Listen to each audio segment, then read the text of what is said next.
وعلیکم ورحمۃ اللہ وبرکاتہ۔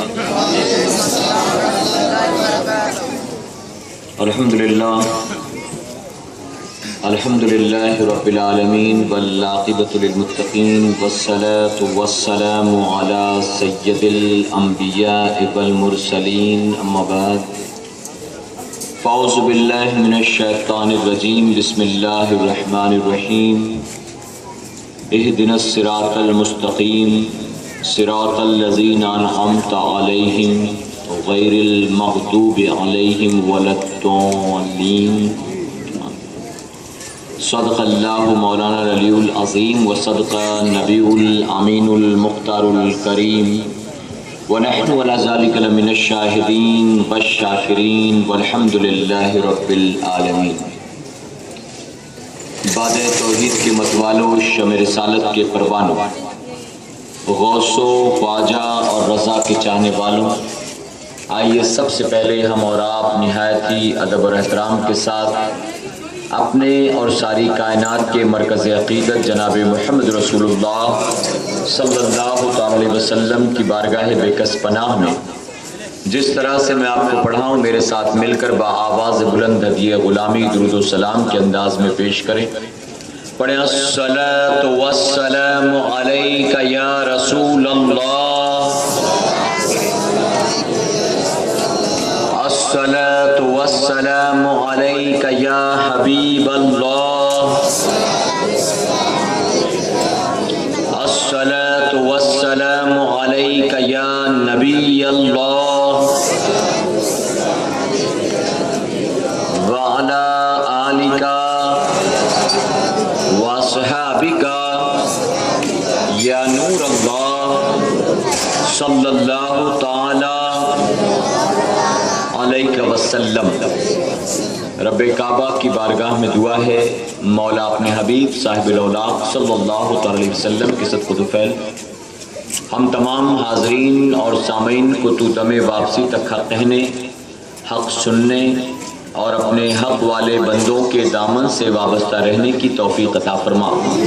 ساتھ ہی بارگاہ رب العزت میں دعا ہے کہ مولا ہم گناہ گاروں، سیاکاروں کو، ہمارے والدین کو، ہماری قیامت تک آنے والی تمام نسلوں کو صحیح معنوں میں غوث و خواجہ اور رضا سے محبت کی توفیق عطا فرما اور انہی کے نقش قدم پر زندگی کے شب و روز گزارنے کی توفیق عطا فرما۔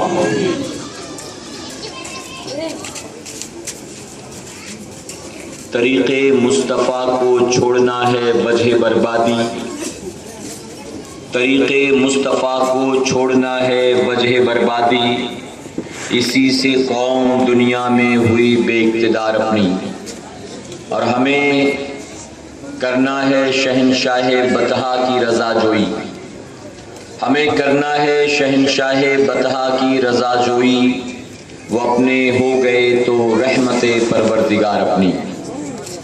اور کہیں پہ محفل ہے مہکشوں کی، کہیں پہ محفل ہے دل جلوں کی، کہیں پہ محفل ہے مہکشوں کی، کہیں پہ محفل ہے دل جلوں کی، ہم ہیں کتنے خوش نصیب دیکھو نبی کی محفل سجا رہے ہیں۔ میرے پیارے آقا علیہ الصلوۃ والتسلیم کے پیارے دیوانوں، آپ نے مجھ سے پیشتر مبلغ سنی دعوت اسلامی جناب محمد الیاس اشرفی سے گانے باجے کے حوالے سے بے شمار باتیں سماعت فرمائیں۔ وقت کافی ہو چکا ہے، ان کے خطاب کے بعد تو کسی خطاب کی ضرورت نہیں تھی، لیکن ساتھیوں کا حکم ہے، اس لیے تھوڑی دیر کے لیے آپ کے سامنے حاضر آیا ہوں۔ میرے پیارے آقا علیہ الصلوۃ والتسلیم کے پیارے دیوانوں، میں بھی اپنے شعور کے مطابق چند معروضات گوش گزار کروں گا، اس نیت کے ساتھ کہ جو کچھ میں کہوں اللہ رب العزت اس پر سب سے پہلے مجھے اور اس کے بعد آپ تمام سامعین کو عمل کی توفیق عطا فرمائے۔ میرے پیارے آقا علیہ الصلوۃ والتسلیم کے پیارے دیوانوں، اللہ رب العزت کا بہت بڑا کرم اور بہت بڑا احسان ہے کہ آج کی شب جب دنیا برائیوں اور گناہوں کے اڈے تلاش کر رہی ہے، ایسے میں اللہ نے ہمیں اپنے ذکر کی محفل سجانے کی توفیق عطا فرمائی۔ قابل مبارکباد ہے کلا قریش نگر کی سرزمین پر رہنے والے وہ نوجوان جن کے دلوں میں اللہ رب العزت نے یہ بات پیدا کی کہ آج کی شب جب دنیا برائی کرتی ہو، ہم کیوں نہ ذکر رسول کی محفل سجائیں۔ میرے پیارے آقا علیہ الصلوۃ والتسلیم کے پیروانوں، یہ تحریک سنی دعوت اسلامی کا فیضان ہے، یہ مبلغین اور اس علاقے کے نوجوانوں کی کاوش ہے، کوشش ہے، محنت ہے کہ ہم اور آپ اس وقت گناہوں سے بچ رہی ہیں اور مسلسل نامہ اعمال کی نیکیوں میں اضافہ ہوتا جا رہا ہے۔ میرے پیارے آقا علیہ الصلوۃ والتسلیم کے پیروانوں، آپ جانتے ہیں کہ دنیاوی اعتبار سے یا عیسائیوں کے اعتبار سے نئے سال کا کل آغاز ہونے والا ہے، یا رات 12 بجے سے آغاز ہونے والا ہے۔ یہ نئے سال کی تشریف آوری سے پہلے آخری شب، آخری رات، اور یہ وہ رات ہے کہ جس رات پوری دنیا میں شاید ہی کوئی ایسا گناہ ہوگا جو نہیں کیا جاتا۔ آج کی رات پوری دنیا میں صرف ایک رات میں اربوں خربوں روپے کی شراب پی جاتی ہے، اربوں خربوں روپے کے پٹاخے اڑائے جاتے ہیں، اربوں خربوں روپے زنا کے اڈوں پر خرچ کیے جاتے ہیں، اربوں خربوں روپے کے جوئے کھیلے جاتے ہیں۔ تو آج کی رات کوئی ایسی برائی نہیں جس برائی میں انسان مبتلا نہ ہوتا ہو۔ میرے پیارے آقا علیہ الصلوۃ والتسلیم کے پیروانوں، یہ اپنے اپنے مقدر کی بات ہے، اپنے اپنے نصیبے کی بات ہے کہ جب دنیا والوں کے نئے سال کا آغاز ہوتا ہے تو گناہوں اور برائیوں کے اڈے وہ آباد کرتے ہیں، وہ جوا اور زنا اور شراب کے اڈوں پر جایا کرتے ہیں۔ لیکن جب ہم مسلمانوں کے نئے سال کا آغاز ہوتا ہے، جیسے ہی آسمان پر ماہ محرم الحرام کا چاند چمکتا ہے، ہمارے نئے سال کا آغاز ہو جاتا ہے۔ اور جب ہمارے نئے سال کا آغاز ہوتا ہے تو ہم خوش نصیب لوگ کسی برائی اور کسی گناہ کے اڈے پر نہیں جاتے، بلکہ محرم کا چاند یہاں آسمان پر چمکا اور ہم وہاں روئے زمین پر امام حسین کے ذکر کی محفل سجایا کرتے ہیں۔ ہم ذکر حسین کی محفلیں سجاتے ہیں، ہم علماء کو بلا کر تلاوت قرآن مقدس سنتے ہیں، ہم نبی کی نعتیں سنتے ہیں، ہم ذکر حسین سنتے ہیں، ہم بزرگان دین کے واقعات سنتے ہیں۔ تو یہ اپنے اپنے مقدر کی بات ہے۔ میرے پیارے آقا کے پیروانوں، ہمارے نئے سال کا آغاز ہوتا ہے تو وہ بھی نیکیوں کے ساتھ ہوتا ہے، اور ہمارے سال کا اختتام ہوتا ہے تو وہ بھی نیکیوں کے ساتھ ہوتا ہے کہ جب آغاز ہوا تو ہم ذکر حسین کی محفل سجاتے ہیں، اور جب سال کا اختتام ہوتا ہے تو لاکھوں مسلمان خانہ کعبہ کا طواف کر رہے ہوتے ہیں اور ان کی زبان پر صدا ہوتی ہے لبیک اللہم لبیک، لبیک اللہم لبیک۔ تو میرے پیارے آقا کے پیروانوں، اگر سال کا آغاز نیکیوں سے ہوا تو یقیناً رب تبارک تعالیٰ پورے سال بھر ہمیں نیکیوں کی توفیق عطا فرمائے گا، نیکیوں کا جذبہ عطا فرمائے گا۔ اور یہاں عیسائیوں یہودیوں کا معاملہ یہ کہ سال کے آغاز کی خوشی کے موقع پر وہ شراب کے اڈوں پر جاتے ہیں اور اتنا نشہ کر لیا جاتا ہے کہ جب نئے سال کی پہلی تاریخ آتی ہے تو پورا دن نشے کو اتارنے میں گزر جاتا ہے، طرح طرح کے ٹریٹمنٹ کرنے میں گزر جاتا ہے کہ نشہ اترے، کچھ ہوش آ جائے تو ہم آگے بڑھے زندگی میں۔ تو میرے پیارے آقا کے پیروانوں، وہ گناہوں برائیوں کے اڈے ڈھونڈتے ہیں اور مسلمان ایسے موقع پر نیکی کی محفلوں میں آیا کرتا ہے۔ اور میں بارہا مختلف موقعوں پر یہ کہتا رہتا ہوں کہ دنیا میں جتنے مذاہب کے ماننے والے، ان سارے مذاہب میں کوئی نہ کوئی فیسٹیول ضرور پایا جاتا ہے، کوئی نہ کوئی تہوار ضرور پایا جاتا ہے، اور اللہ رب العزت نے انسان کے اندر منانے کی فطرت رکھی۔ یعنی انسان جو ہے یہ سیلیبریٹ کرنے کا عادی ہے، اس کے اندر اللہ نے یہ فطرت رکھ دی، وہ موقع ڈھونڈتا ہے کہ کوئی بہانہ ملے تو میں اس کو مناؤں، سیلیبریٹ کروں، خوشی مناؤں میں۔ اللہ رب العزت نے ہمیں اور آپ کو بھی دو خوشیاں عطا فرمائی۔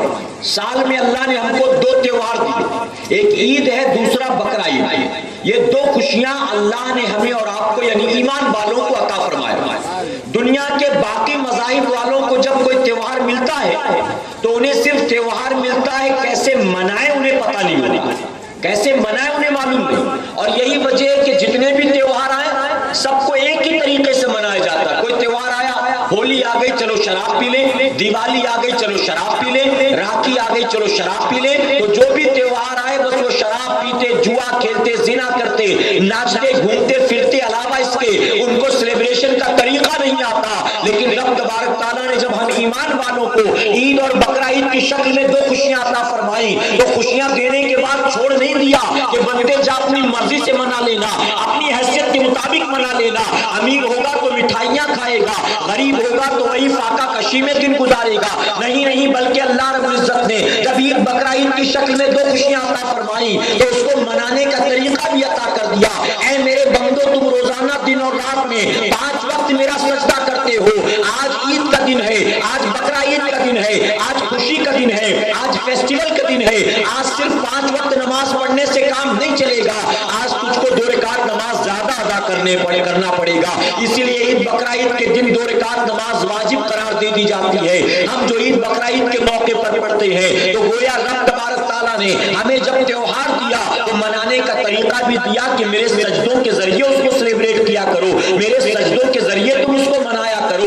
میرے پیارے آقا علیہ الصلوۃ والتسلیم کے پیارے دیوانوں, ہمارے ساتھی الیاس بھائی جیسے بتا رہے تھے آپ کو, میں بھی بہت معذرت کے ساتھ کہنا چاہوں گا, آج کے ترقی یافتہ دور کا مسلمان ناچ گانے کا اتنا شوقین ہو گیا, اتنا شوقین ہو گیا, شریعت نے کیا حکم دیا اس کی پرواہ نہیں, سنت کیا ہے نبی کی اس کی پرواہ نہیں, بلکہ انسان اپنی نفس کی پیروکاری کرتا ہے, انسان خاندان والوں کو دیکھتا ہے, انسان اڑوسیوں پڑوسیوں کا منہ دیکھتا ہے, انسان محلے والوں کی بات مانتا ہے اور ان کی فرما برداری یا ان کی بات کو ماننے کے فراق میں اللہ کی کیسی کیسی نافرمانیوں میں مبتلا ہوتا, اس انسان کو خود بھی خبر نہیں ہوتی ہے. میرے پیارے آقا کے پیارے دیوانوں, آج کے دور کا مسلمان بہانے ڈھونڈتا ہے سیلیبریشن کے, وہ بہانے ڈھونڈتا ہے منانے کے. رب نے عید بقرہ عید دیا تو کہا اس کو مناؤ میرے سجدوں کے ذریعے, تم سجدہ کر کے اس خوشی کو منایا کرو. لیکن جانتے ہو ہمارے یہاں جب بچے کی ولادت ہو, بچے کی پیدائش کے بعد بھی اس کو منانے کا طریقہ دیا گیا. یہ خوشی تم کو اللہ نے دی ہے, یہ نعمت تم کو اللہ نے اولاد کی شکل میں دی ہے, اب اس نعمت کا شکر ادا کرو, اپنی مرضی سے مت کرنا, بلکہ آقا نے بتا دیا تم کس انداز میں اس کا شکر ادا کرو گے. جانتے ہو اس کا طریقہ کیا ہے؟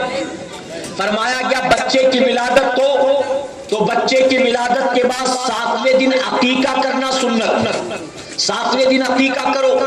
اگر لڑکا ہے تو اس کی طرف سے 2 جانور ذبح کیے جائیں, لڑکی ہے تو اس کی طرف سے 1 جانور ذبح کیا جائے. بچے کے سر کے بالوں کو مونڈا جائے, اس پر زعفران لگایا جائے, بال کے وزن کے برابر حیثیت کے مطابق سونا چاندی وغیرہ صدقہ کرو وزن کر کے اس کے برابر, اور اس کھانے کو بنا کر, اس گوشت کو بنا کر لوگوں کو دعوت کرو. یہ انداز بتایا گیا بچے کی ولادت پر تم یوں اللہ کا شکر ادا کرو, اس طرح سے خوشی مناؤ کہ لوگوں کو دعوت دو, اللہ کا شکر ادا کرو. لیکن ہمارے اور آپ کے یہاں پر بچے کی ولادت کے بعد 7ویں دن عقیقہ کرے نہ کرے, لیکن چلہ ضرور 40ویں دن دھوم دھام کے ساتھ کیا جاتا ہے. چلہ بالکل کرنا کمپلسری سمجھ لیا گیا کہ آج تو چلہ ہوگا, 40 دن ہو گئے بچے کی ولادت کے, اور اس کو منانے کا طریقہ جو آقا نے بتایا تھا بالکل اس کے اپوزٹ, اس کے اگینسٹ آقا نے سادگی کے ساتھ کہا شکر ادا کرو اللہ کا, اللہ نے اولاد کی شکل میں تمہیں نعمت دی.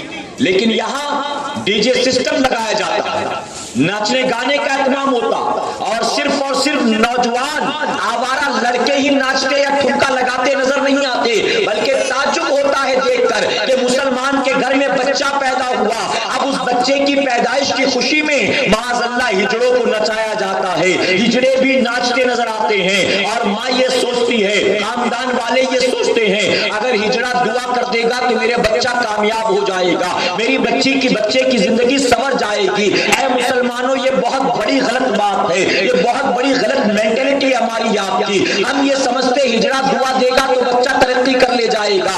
ارے جس کی خود قسمت پھوٹی ہو اس کی دعاؤں سے بچے کی صحت پر کوئی فرق نہیں پڑنے والا ہے. اے سرکار مدینہ علیہ الصلوۃ والتسلیم کے پیارے دیوانوں, آپ کی اولاد کو ہجڑوں کی دعاؤں کی ضرورت نہیں ہے, بلکہ دعا ماں باپ کرتے تو اس کے حق میں بہتر ہوتا, نانا نانی کرتے تو ان کے حق میں اس کے حق میں بہتر ہوتا, دادا دادی یا خاندان والے کرتے تو اس کے حق میں بہتر ہوتا. آج شادی بیاہ کا موقع ہو تو ناچ گانا ہوتا ہے, آج منگنی کی رسم ہو تو ناچ گانا ہوتا ہے, آج بچے کا برتھ ڈے ہو تو ناچ گانا ہوتا ہے, آج میرج اینیورسری ہو تو ناچ گانا ہوتا ہے, آج عقیقہ نہیں کرتے بلکہ 40ویں دن چلے کے نام پر ناچ گانا کرتے ہیں. اب تو شرم آتی کہتے ہوئے, مسلمان اتنا بے غیرت ہو گیا, مسلمان ناچ گانے کا اتنا شوقین ہو گیا, اب کسی اللہ کے ولی کا عرس ہو رہا ہو تو عرس بھی بنا ڈی جے سسٹم کے نہیں کیا جاتا ہے.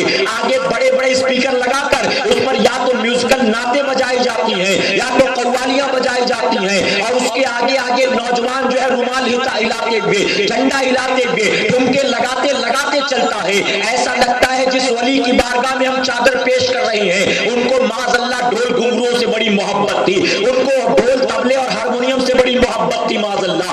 اے مسلمانوں سن لو، وہ اللہ کے ولی جن کا ہم اور آپ ان سے پاک مناتے ہیں، اگر ان کو ڈھول گھنگرو سے محبت ہوتی یقیناً ان کا یہ مرتبہ نہ ہوتا جو اللہ نے آج انہیں عطا فرمایا ہے۔ ان کو ناچ گانوں سے محبت ہوتی تو دنیا نے ان کو ٹھوکروں پر اچھال دیا ہوتا، مرنے کے بعد دنیا نے ان کو بھلا دیا ہوتا۔ اگر اللہ نے ان کو مقام ولایت عطا کر دیا، آج اگر ان کے مرنے کے 100 200 300 سال کے بعد بھی دنیا انہیں احترام کے ساتھ یاد کرتی ہے، ان کا عرس مناتی ہے، ان کی بارگاہ میں اپنی جھولیاں بھکاریوں کی طرف پھیلاتی ہے، تو جانتے اس کی وجہ کیا تھی؟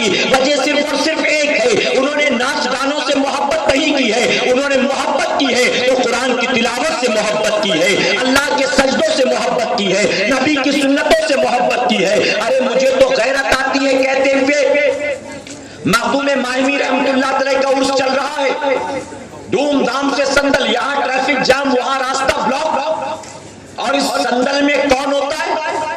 آپ کو کوئی مسجد کے امام صاحب نظر نہیں آئیں گے، کوئی داڑھی والا نظر نہیں آئے گا، گلی کے لکھے آوارہ جن کے ذمے کوئی کام دھندا نہیں، نکل پڑے ایک کام مل گیا، نکل پڑے چندے کے نام پر ایک دھندا مل گیا، پیسہ وصولا، لوبان خریدی، ٹھیلا لیا، چادر لیا، لے کے نکل پڑے، سندل جا رہا ہے، سندل جا رہا ہے۔ ارے یہ سندل کے نام پر نکلنے والے پوری ذمہ داری کے ساتھ کہوں گا اس میں 80% ایسے ہوں گے جن کے اپنے والدین ان سے راضی نہیں ہوں گے، جن کی اپنی ماں ان سے راضی نہیں ہوگی۔ تم مخدوم ماہمی کی بارگاہ میں چادریں چڑھا کر یہ سمجھتے ہو تمہیں اللہ جنت میں داخل کر دے گا؟ اگر تمہارے ماں باپ تم سے ناراض ہیں، ساری کائنات تم سے راضی ہو جائے، تمہیں جنت میں کوئی ہرگز داخل نہیں کر سکتا۔ مخدوم ماہمی کی بارگاہ میں چادر چڑھاتے ہو ماں کی نافرمانی کرنے والوں، کیا تمہیں پتا نہیں مخدوم ماہمی کو جو مقام ملا وہ مقام بھی ماں کی فرما برداری نے انہیں دلایا، ماں کی فرما برداری نے مقام ولایت دے دیا، اور یہ ماں کا نافرمان سمجھتا ہے چادر چڑھاؤں گا تو اللہ جنت میں داخل کر دے گا۔ یقیناً اللہ کے ولی کی بارگاہ میں چادر چڑھانا کار خیر ہے، ثواب کا کام ہے، نفلی عبادت، لیکن ماں باپ کے نافرمان کی چادر کو اللہ قبول کرنے والا نہیں۔ اللہ کے ولی کا عرس ہو وہ بھی بنا تام جام کے نہیں، وہ بھی بنا ڈھول گاجے باجے کے نہیں۔ ارے اب تو نبی کی میلاد بھی منائی جاتی ہے، تو آقا کی میلاد کے موقع پر بھی معاذ اللہ بڑے بڑے اسپیکر لگا کر رات بھر ڈھول گھنگرو والی نعتیں، ہارمونیم والی نعتیں، کہیں سونا آیا، کہیں 12ویں کا چاند آیا۔ اے مسلمانوں میں پوچھتا ہوں، یہ ڈھول گھنگرو ہارمونیم والی ریمکس ورژن نعتیں آج جو ہم اور آپ سنتے ہیں، کیا کبھی اعلیٰ حضرت نے ایسی نعتیں سنی تھی؟ کیا کبھی مفتی اعظم نے ایسی نعتیں سنی تھی؟ حسان بن ثابت جو میرے آقا کی بارگاہ کے نعت گو شاعر تھے، آقا کی بارگاہ کے نعت گو تھے، ارے وہ ایسے نعت گو تھے جب آقا کی شان میں کچھ لکھ کر لاتے تھے تو اس کو سنانے سے پہلے میرے نبی خود ان کی خاطر چادر بچھا دیتے تھے اور فرماتے حسان اس پر بیٹھ کر تم میری نعت سناؤ۔ حسان بن ثابت نے کیا کبھی ڈھول کے ساتھ نعت پڑھی تھی؟ ہارمونیم کے ساتھ آقا کو نعت سنائی تھی؟ آج نبی کی میلاد کے موقع پر بھی سادگی والی نعتیں، نان میوزیکل نعتیں لوگ پسند نہیں کرتے۔ سندل جا رہا ہو تو ڈھول گھنگرو کی آواز، ہارمونیم طبلے کی آواز، آقا کی میلاد منا رہے تو اس میں اسپیکر میں ڈھول گھنگرو اور ہارمونیم طبلے کی آواز۔ میرے پیارے آقا کے پیجوانوں، اللہ کے محبوب جناب محمد رسول اللہ صلی اللہ علیہ وسلم نے ان ڈھول گھنگرو کے لیے ان کے حوالے سے 1450 سال پہلے فرمایا تھا۔ آقا فرماتے یہ مزامیر، یہ میوزیکل انسٹرومنٹس وہ چیزیں ہیں جن کو مٹانے کے لیے میں زمین پر جلوہ گر ہوا۔ آقا نے فرمایا میں اس کو مٹانے آیا ہوں، اور جس دن وہ آ رہے ہیں 12 ربیع الاول کی تاریخ، اسی دن ہم بجا رہے ہیں۔ کیا میرے نبی کو خوشی ہوتی ہوگی؟ کیا یہ آقا کو پسند آتا ہوگا؟ ارے فرمایا گیا مدینہ منورہ میں اگر کسی یہودی کے گھر سے ناچ گانے کی آواز آتی، میرے آقا اپنے کان میں انگلیاں ڈال لیتے تھے۔ بہت دور جانے کے بعد اپنے غلاموں سے آقا فرماتے آواز اب بھی آ رہی ہے کہ بند ہو گئی؟ لوگ کہتے آقا اب آواز یہاں تک نہیں آ رہی، تب میرے نبی انگلیاں نکالتے تھے جب ناچ گانے کی آواز کانوں تک آنا بند ہو جائے۔ میں پوچھنا چاہتا ہوں میرے آقا